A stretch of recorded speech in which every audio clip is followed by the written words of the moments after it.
So I want to focus in on the main branches straight from the aorta. In a little bit I'll switch the paper around and we'll take a closer look at the head and neck, upper extremities, abdomen, lower extremities. But first let's take a look here at the big picture, okay? Home base or headquarters is here. It's the heart, and it's specifically the left ventricle that gives off this large, most major artery in the body known as the aorta. Okay.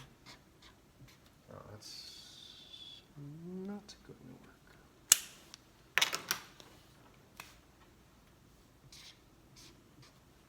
Okay, aorta. The first branches of the aorta are the left and right coronary arteries.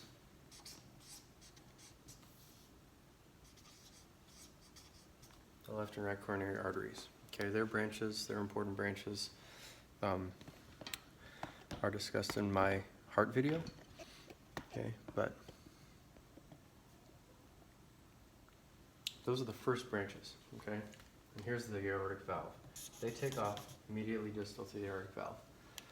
Okay, here's the ascending aorta, and the first branch of the ascending aorta is called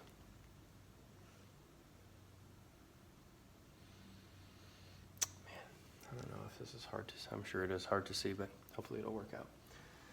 The first branch is called brachiocephalic, BC.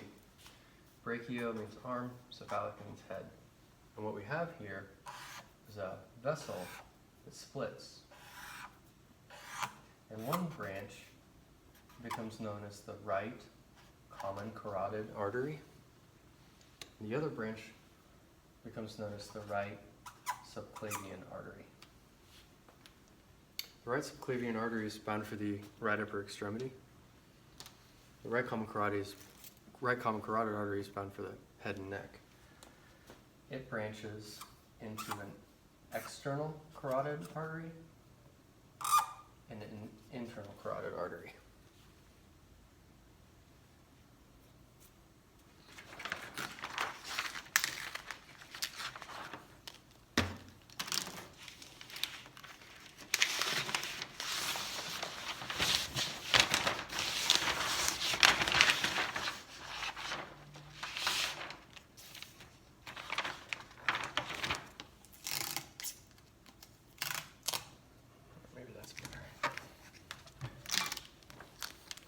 Okay, that's the first branch off the common carotid.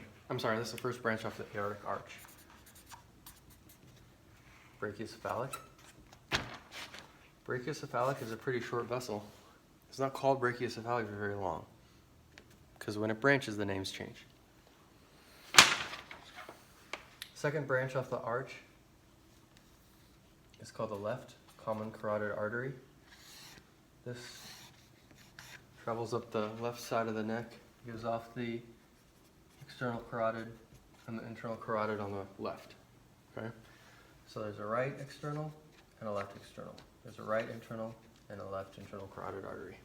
There's a right common and a left common carotid artery. Okay?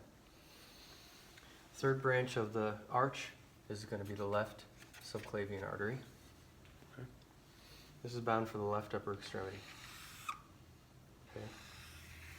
And travels down the upper extremity. And when it crosses behind the pectoralis minor muscle, it becomes known as the axillary.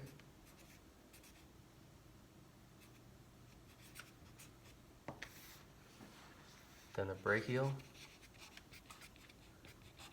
through the upper extremity. Okay, here's the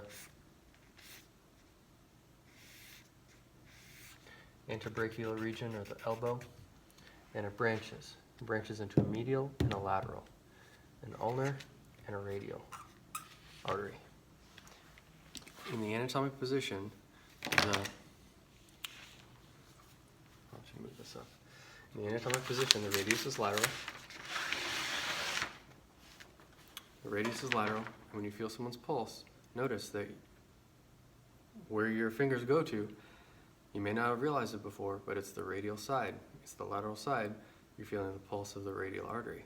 You can also feel the pulse of the medial ulnar artery. If you compress the ulnar artery against the ulna. Okay. You feel the pulse of the brachial